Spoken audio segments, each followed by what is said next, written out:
Hi, everyone. I'm Benita Perkins with Durham County Public Health and also president of Benny Girl Healthy Lifestyle Branding and Communication. It's a company that focuses on healthy lifestyle conversations targeted to women of color to deal with the health disparities that we face. We look at just opportunities that are within our own ability and within our own reach to keep ourselves healthy. We know what the issues are. So, what can we do to make sure our quality of life is going to be the best it can be? Anyway, this webinar is right up my alley. 25 reasons to exercise. And uh, I think you'll find there's many, many reasons. It's all about quality of life. And at the end of the day, that's our focus. So, anyway, I'm going to get started. I'm going to share my screen.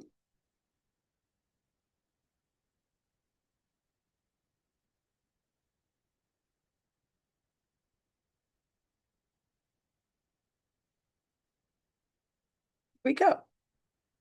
So I'm Benita Perkins with Durham County Employee Wellness and Benny Girl Healthy Lifestyle.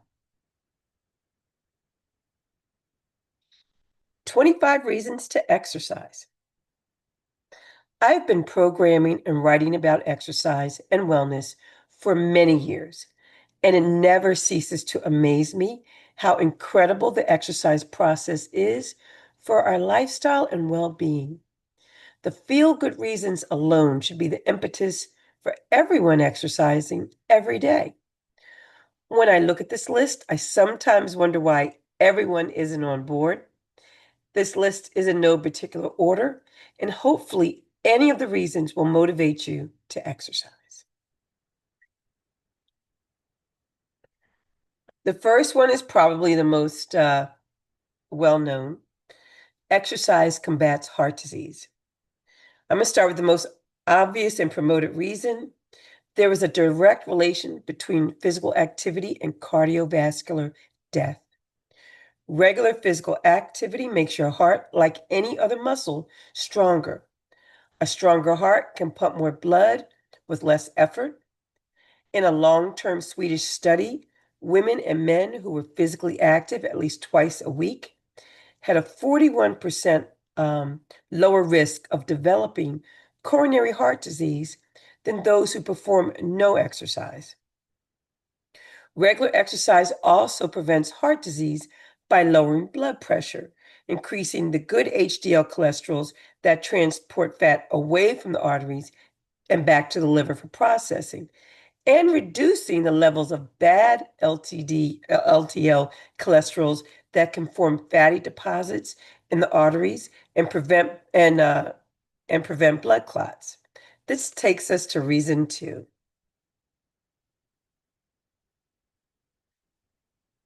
The ways by which exercise can lower blood pressure. And let me move this up. Hopefully you can see this. Exercise lowers blood pressure.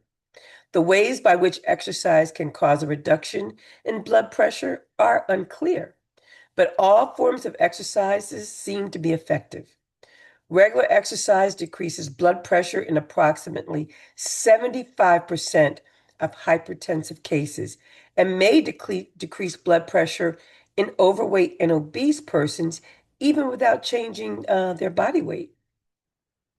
Exercise has also been shown to decrease by 20 to 30% the need for antihypertensive medication. It also offsets some of the negative effects of certain antihypertensive drugs. I'm going to repeat that. Exercise has been shown to decrease the need for antihypertensive medication. That's a powerful reason to be in the exercise club. Number three, exercise helps to prevent and control type 2 diabetes. According to a Harvard Medical School article, moderate physical activity lowers blood glucose levels and boosts your body's sensitivity to insulin, countering insulin resistance. Here are some of the findings. Exercise lowered diabetes risk in people of different ethnic groups with diabetes who were taking different medications and following a variety of diets. And this improvement occurred even if they didn't lose weight. Resistance training and aerobic exercises both helped to lower insulin resistance in previously sedentary older adults with abdominal obesity at risk for diabetes. So we're talking about folks who are obese and sedentary. And exercise helped to lower the risk for diabetes, even if they were obese.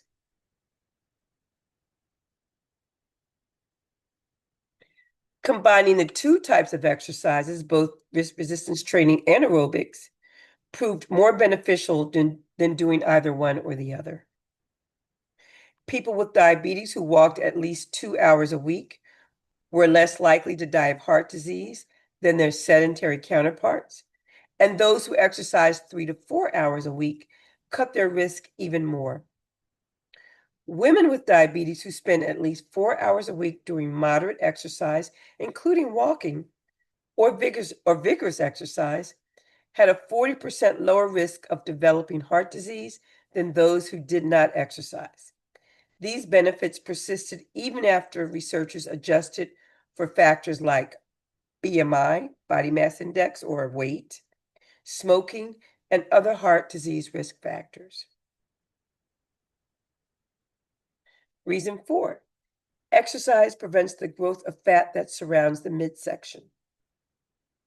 Excess fat around the tummy is subcutaneous fat, which you can pinch, as well as visceral fat, which is in and around the organs in the abdominal cavity, and only visible using medical scans. This is angry, dynamic fat that actively contributes to diabetes, resulting in vision loss and limb amputations. Fat around the midsection is also associated with inflammation that leads to damaged blood vessels, heart disease, liver disease, and Alzheimer's. Exercise helps prevent this.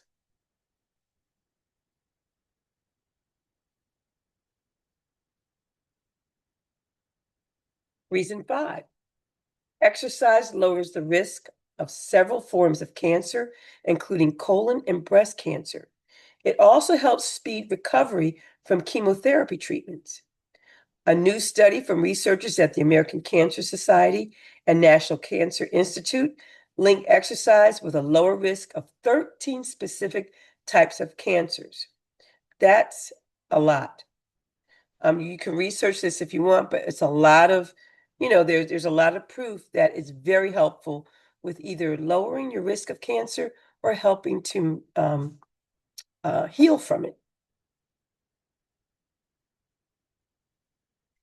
Gastrointestinal tract benefits.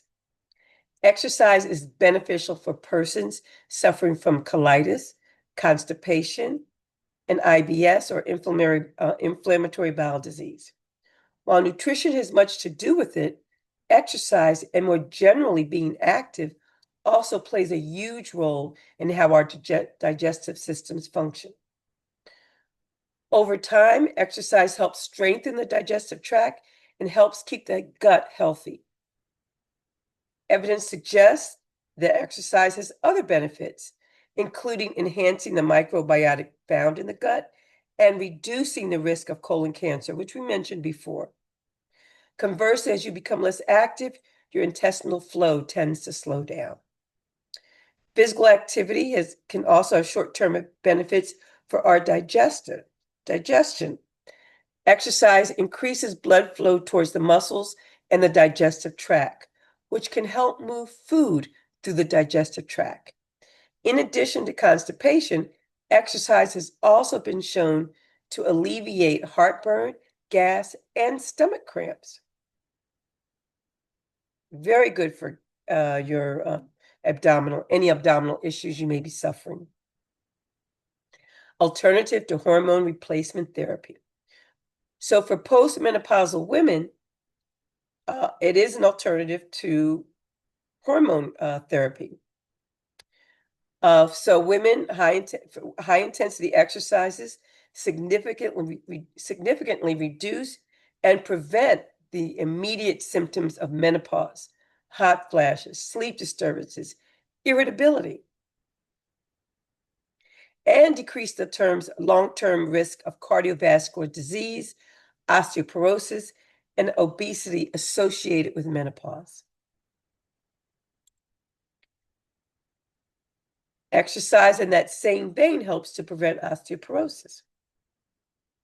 Osteoporosis is a disease that weakens bones to the point where they break easily, most often bones in the hip, spine, and wrist. Osteoporosis is called a silent disease because you may not notice any changes until a bone breaks. All the while, your bones have been losing strength for many years. Weight-bearing exercises promote bone formation and may prevent many forms of bone loss associated with aging. Exercise, this is especially true for women.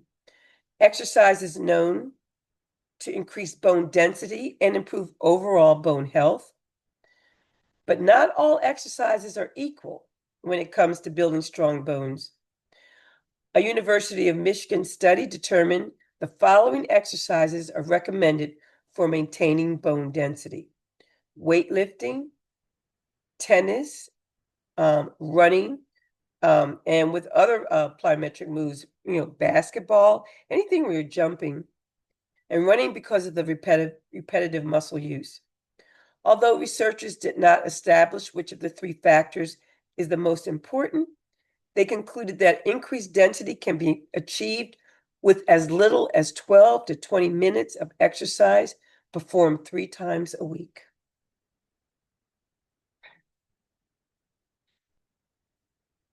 Exercise can help relieve the pain of tension headaches. It can also reduce the frequency and intensity of migraines. Exercise reduces stress and helps individuals to sleep at night. Stress and inadequate sleep are 2 migraine triggers. When one exercises, the body releases endorphins, which are the body's natural painkillers. Recent studies have shown that exercise changes the levels of a wide range of body chemicals and can stimulate your body to release natural pain-controlling chemicals, including endorphins and natural antidepressant chemicals called enkephalins.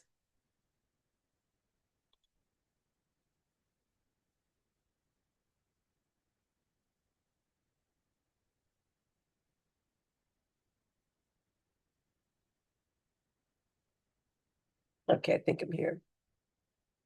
Oh, let's go back a bit. I'm a little ahead of myself. A recent study found that exercise and the use of migraine medicine were equally effective in reducing the rate of migraines. Participants in the exercise group exercised for 40 minutes, 3 times a week. And so it was deemed that this is a great effective form of preventing migraines. This could mean that embarking on a well-planned exercise program can enable you to reduce your drug intake, particularly drugs taken daily to prevent migraines. Antidepressants, alternative to antidepressants. Study after study has shown that exercise promotes mental health and reduces symptoms of depression. The antidepressant effect of regular physical exercise is comparable to antidepressants like sertraline.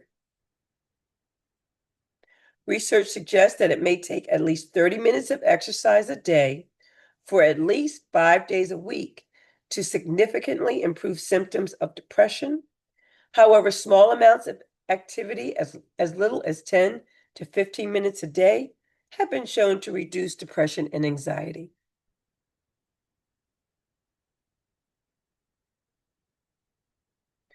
Exercise promotes new brain cell development. It stimulates the formation of new brain cells, neurons, and it also strengthens connections between those cells, which enhances cognitive and mental function. Exercise drives more oxygen to feed your brain, making you think quickly and clearly. Learning new physical activities like dance or step moves or step class helps to build new connections between your brain cells and helps clear environmental toxins.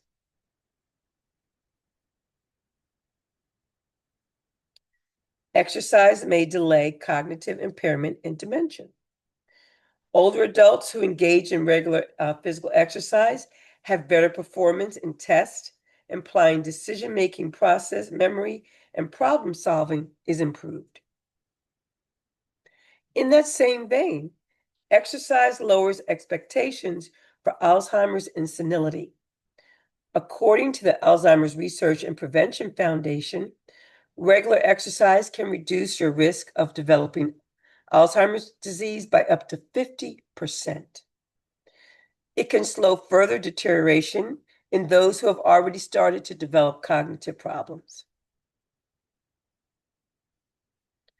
Maintain functional dependence in older adults. Evidence suggests that programs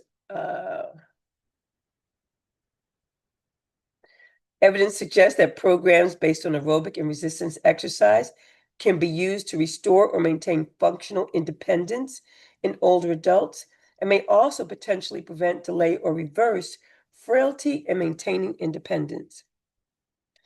And my bottom line when it comes to healthy lifestyle is quality of life and how long you can maintain that. So your independence, your ability to maintain your functional dependence on yourself and be able to live your life in the way you want to for as long as you can is quality of life. And that is one of the major reasons that one should embark on an exercise, making it part of your life.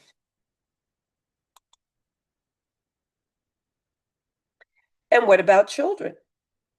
A University of Illinois researcher found that physical exercise may enhance the academic achievements of children by improving their attention and working memory skills.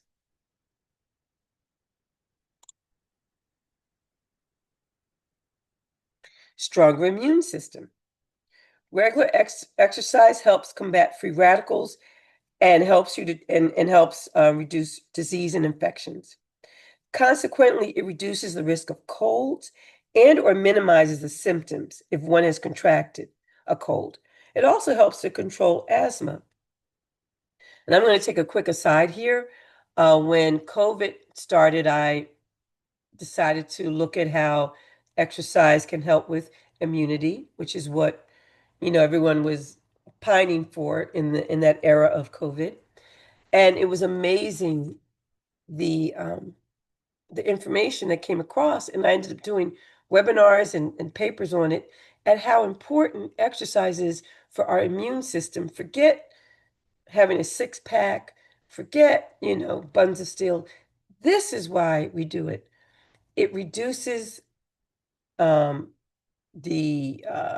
improves your immunity so that you're less likely to catch a cold. If you do catch a cold, the longevity and the symptoms are not as severe. Same thing for COVID. It's just incredible how important this is in really strengthening our immune system.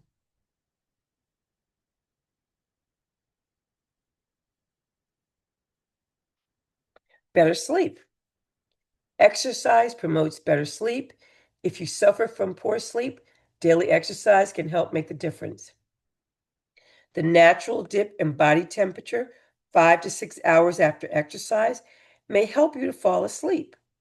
Researchers from Stanford University found that regular exercise provides improvement in the quality of sleep, quicker sleep onset, longer sleep duration, and feeling rested in the morning.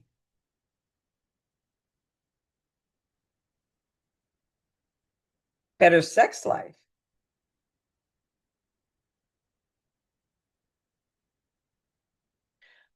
Regular exercise maintains or improves your sex life.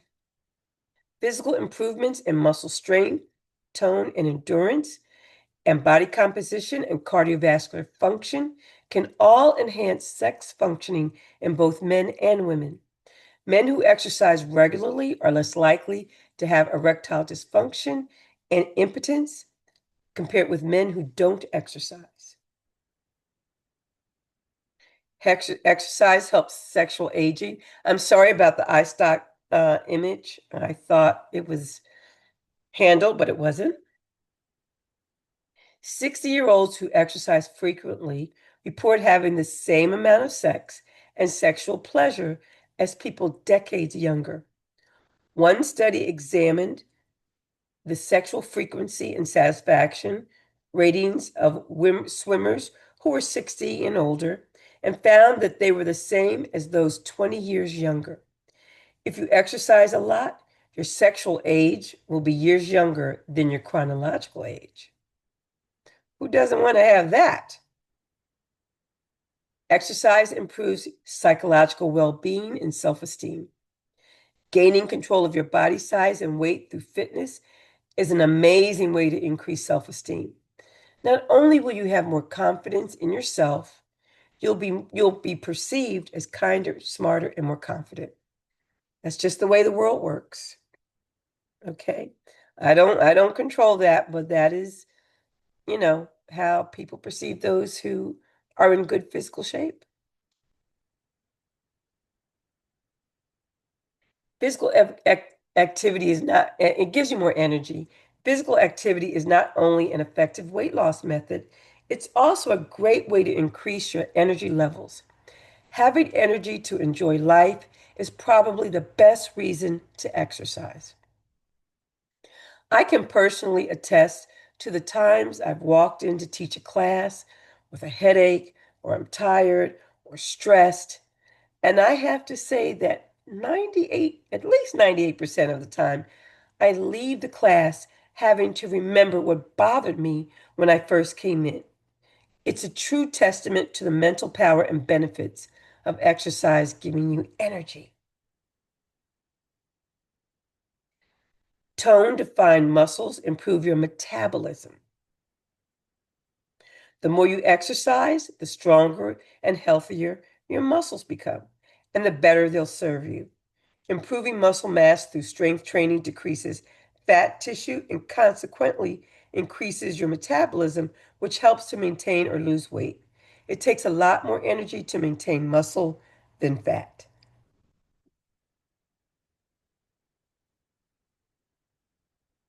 Exercise helps with back pain by increasing muscle strength and endurance and improving flexibility and posture.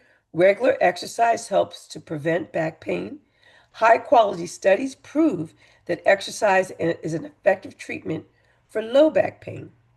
And I know for Pilates, our focus in Pilates is to get to the transversus abdominis, or the muscle that wraps around the spine, which is what stabilizes it. And that is what's going to help you to reduce, pressure on your spine, um, stress on your spine, trying to do the work that that muscle should be doing.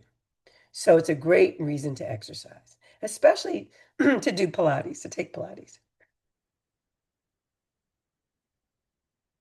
Exercise also provides protection against injury.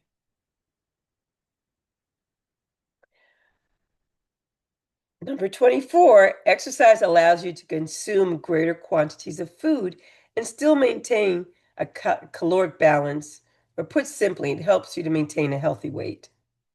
Regular physical exercise helps you to reach and maintain a healthy weight. If you take in more calories than needed in a day, exercise can offset the caloric overload and control body weight. It speeds the rate of energy use, resulting in increased metabolism, which we talked about. And when metabolism increases through exercise, you will maintain the faster rate for longer periods of a day. Now, I say this allows you to consume greater quantities of food, but it's not licensed to, like, have a McDonald's cheeseburger every day, have pizzas every night. I mean, you still have to work within reason, but it does allow you to give yourself some grace and eat eat in a more enjoyable way.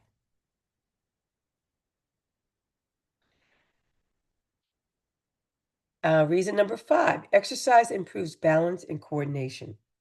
Lack of balance is associated with elderly people, but deterioration can start much earlier. And here's this woman holding a pose. So yoga, anything where you're doing stuff on one leg or the other, is going to help you with balance. When you're relevating, lifting your heels off the floor and maintaining, that's helping with balance. So it's a great way to improve balance and coordination.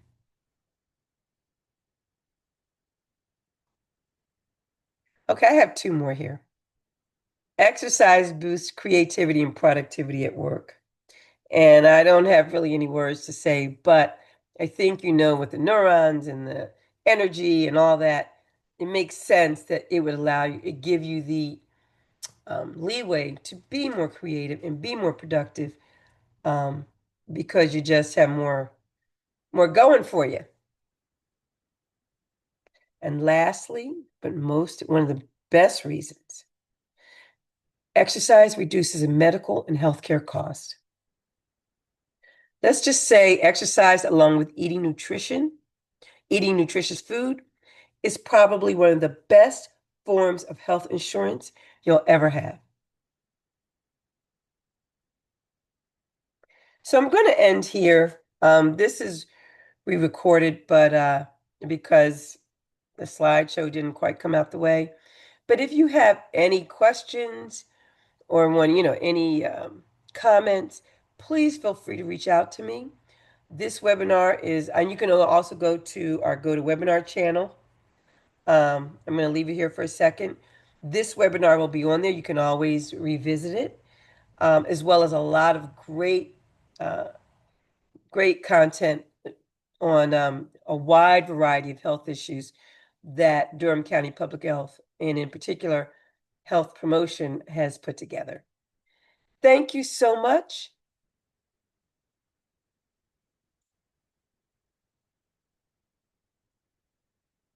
Okay. Thank you so much for joining us or joining me, and I'll see you next month. Bye.